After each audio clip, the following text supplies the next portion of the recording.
Bonjour à tous. Nous ne voulons pas sauver notre vie. Personne ne sortira vivant d'ici. Nous voulons sauver la dignité humaine. Ce sont les mots d'Israël Chaim Wilner, dit Jurek, soldat de l'organisation juive de combat. Le ghetto de Varsovie, ce n'est pas quelques centaines de personnes, mais bien 400 000 qui en 1941 ou 1942 vivent sur 300 hectares. Au début du ghetto, cela représente une densité de 7 personnes par pièce. La majorité mourra avant le printemps 1943, dans le ghetto ou exterminée en déportation.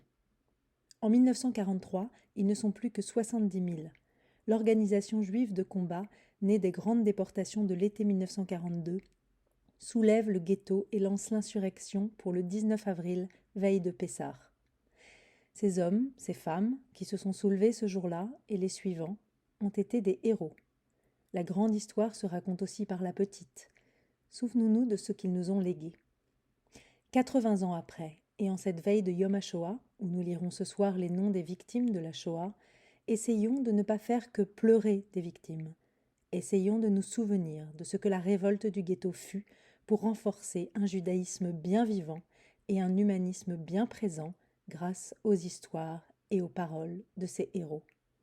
On pense évidemment en premier à Mordechai Anilevitch, dont les derniers mots furent « J'ai été le témoin du combat héroïque des Juifs du ghetto.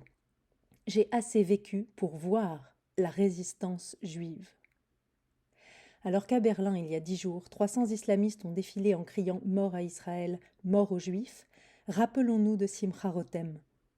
Soyez un être humain. Nous sommes des animaux à deux pattes, c'est ce que je ressens. Mais parmi nous, parmi les animaux à deux pattes, il y a ceux qui sont aussi des êtres humains. Bonne commémoration et bonne semaine sur RCJ.